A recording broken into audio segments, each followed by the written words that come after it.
at I think it's 5:30 Eastern time, 2:30 Pacific time. So Corey, hopefully you can tune into that game. That game will be also on TBS. So we're guys. We're gonna go into our second commercial break of the day, and when we come back, um, pretty much I'll be talking to you more on the NFL scores, and I'll give you my ups and my downs from the NFL week, and we'll talk a little bit on some NHL, and let's talk about the lockout and see if this thing's going to be resolved, or are we going to have another strike like we had in the 2004-2005 season.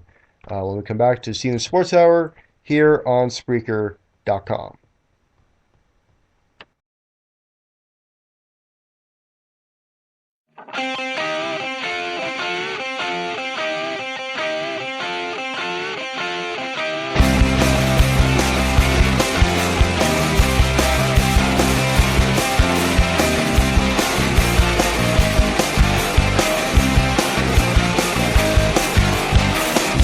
È strano se sfiorandomi riemergerai dal buio. Riposa un po', mia cara Belle, il tuo regno sai non brilla più.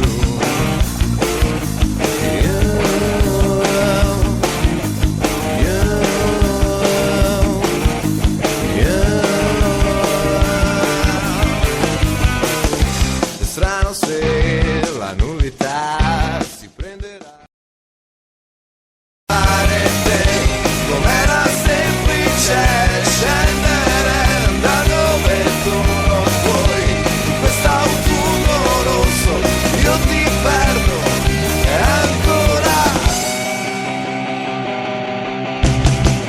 non era semplice ridere, ridere. Uno scambio d'opinione può servire a stare meglio, specialmente se è violento e se poi non ho ragione. Beh,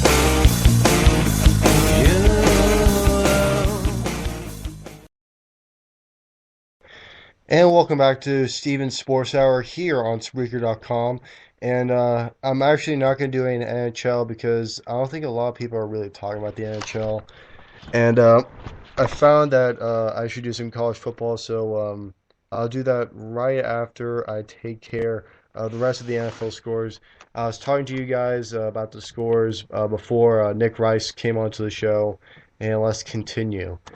Eagles and Steelers, the battle of the Pennsylvania teams in the NFL. Steelers gained the win after a last-second field goal was made by Shea Schweizum. The Eagles led a drive by Michael Vick passing touchdown, led a 14 to Eagles were leading 14 to 13. Steelers went down the field. Last second field goal is up, is good. Steelers got the first 10 points of the game, scoring 10 in the second quarter, but the Eagles scoring a touchdown in the third and the fourth, scaring the Steeler faithful, but Steelers come out with the victory. Roethlisberger 21 of 37 for 207 yards. Rashard Mendenhall, his season debut after tearing his ACL at the very end of last season. 14 carries for 81 yards and a touchdown. So a nice return from the injured Mendenhall, and Antonio Brown, 7 catches, 86 yards, those leading the Pittsburgh Steelers. And for Philly, Michael Vick, 20 of 30 for 175 yards, 2 TDs. Sean McCoy, 16 carries for 53 yards, and Deshaun Jackson, 4 carries, not 4 carries, 4 catches for 58 yards. In Carolina, the Seahawks beat the Panthers 16-12 to improve to 3-2 in the season. The Seahawks led by Russell Wilson. Wilson went 19-25 for 221 yards and a TD. Then also led on the receiving end by Sidney Rice, who had 5 catches for 67 yards, no touchdowns. Cam Newton had an off day today, or yesterday, 12-29 for 141 yards and no touchdowns, surprisingly. So offensive struggles, to say the least, for the Panthers, as they got only a safety in the fourth quarter to lose by 4. So might be a concern for the Panthers, who are starting the season 1-4. Obviously, we've seen that those type of starts in the last few seasons in Carolina. Bears and Jaguars, a total blowout as the Bears 41, Jaguars 3 in Jacksonville. The Bears returned 2 interceptions for touchdowns, and the offense was great. On the other hand, for Chicago, as Jay Cutler was 23 of 39 for 292 yards and 2 touchdowns. Matt Forte, 22 carries, 107 yards. And Brandon Marshall, 12 catches, 144 yards, and a receiving touchdown. And we got breaking news from Kansas City that Matt Castle's unlikely to play at Tampa Bay. So Matt Castle, if you do not know, was cheered off the field after his concussion. Again, Matt Castle, quarterback for the Chiefs, unlikely to play next Sunday with his concussion that he suffered in yesterday's loss against the Ravens.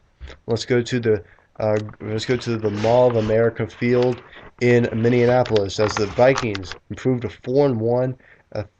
They beat the Titans 30-7. Percy Harvin collected 2 total touchdowns on the game, 1 receiving, 1 rushing, and led by Christian Ponder also, who was 25 of 35 with 258 passing yards and 2 TDs. For Tennessee, Matt Hasselbeck was leading the way for the offense, 26 of 43 for 200 yards and a passing touchdown. The only touchdown that the Titans scored on the day. And lastly, let's go with the 2 last games on the list. Broncos and Patriots. It was getting heated for a second. It looked like it's going to be intense going to the final minutes, but then Willis McGahee fumbling a ball. He went 14 carries for 51 yards. He fumbled it in Patriots territory, and unfortunately, causing another loss to the Broncos. The Broncos now 2-3. Patriots get a lucky win, led by Tom Brady, 23 of 31, 223 passing yards and a touchdown. And then Stephon Ridley, 28 carries, 151 yards and a touchdown from the rushing end.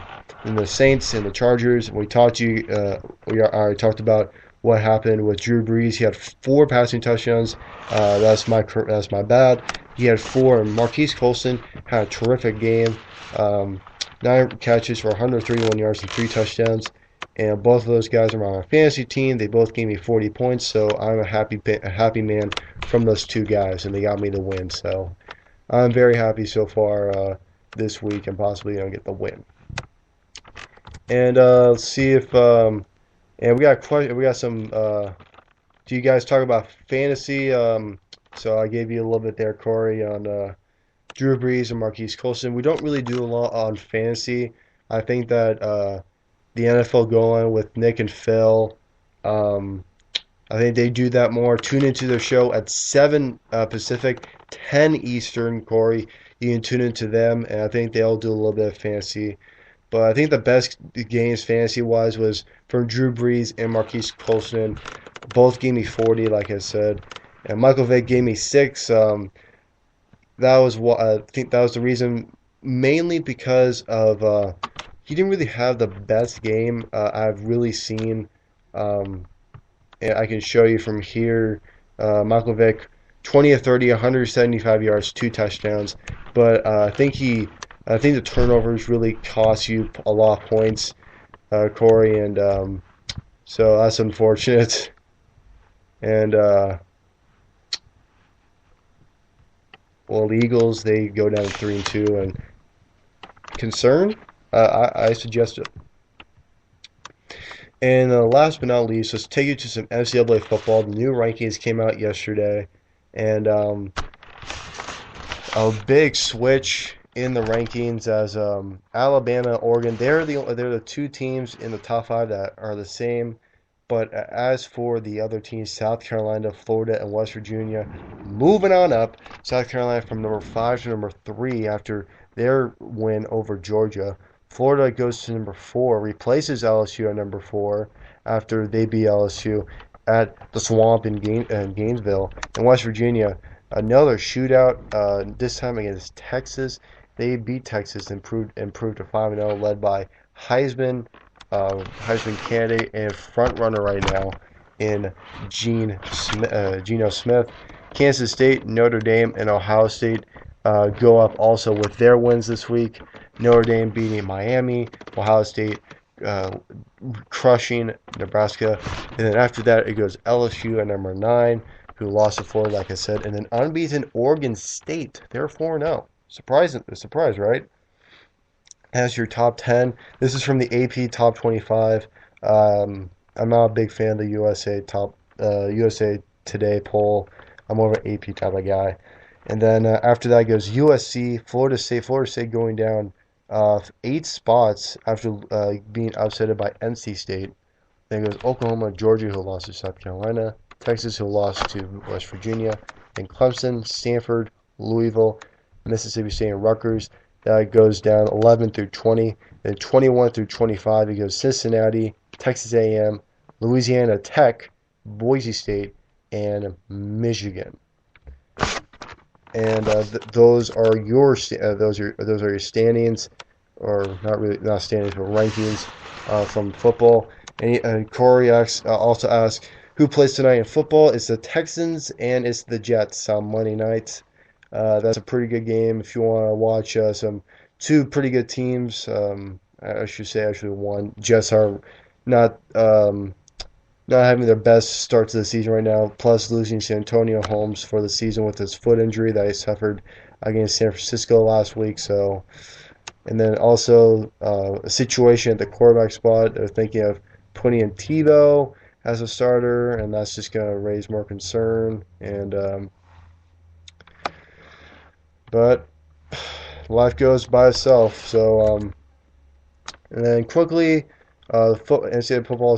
Let's go to the standings quickly to NFL. Going back to the NFL, let's go to the standings.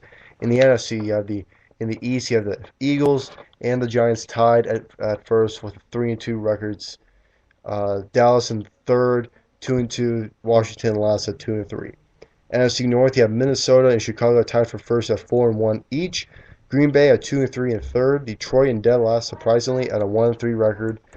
In the NFC South, Atlanta, perfect 5-0, and they're the only above 500 team, as Tampa Bay, Carolina, and New Orleans are 3 games or are 2 games below 500. Tampa Bay is at 1-3. Carolina and New Orleans are at 1-4. Arizona and San Francisco in the NFC West lead that division with a 4-1 record. St. Louis and Seattle with a 3-2 record are tied for third. In the AFC East, you have New England up 3-2. The Jets play tonight. They're going into this game at a 2-2 record. Buffalo and Miami are at 2-3. AFC North, you have Baltimore at 4-1. Cincinnati at 3-2. Pittsburgh at 2-2. And Cleveland at 0-5. In the AFC South, Houston is playing tonight on Monday night, looking to go 5-0. Then it goes Indianapolis at 2-2. And then Jacksonville, Tennessee at 1-4. Then lastly in the AFC West, San Diego leads the way with a 3-2 record. Then it goes Denver at 2-3, Oakland at 1-3, and then Kansas City at 1-4. And this is pretty much it, guys. Quickly, you can follow me on Twitter at Stephen Hughes 14. You can also like my you can also like my radio show on Facebook, Steven's All Out Baseball Show. Like my page, you can ask questions all about baseball, and you can listen to my shows on YouTube as they go by parts from the commercial break. So there should be 3 parts of today's show on YouTube that you can listen to for free, and then you also listen to me on SoundCloud. I don't really know what that is, but you guys can go there. Also, if you're an NFL fan, going back to Facebook, you can be a member of the NFL Goal Line with Nick and Phil page, which is pretty much you can state your own opinions on what happened this week in the National Football League and all of that fun stuff. So thank you guys very much, and going out with a song to end the show. Check it out.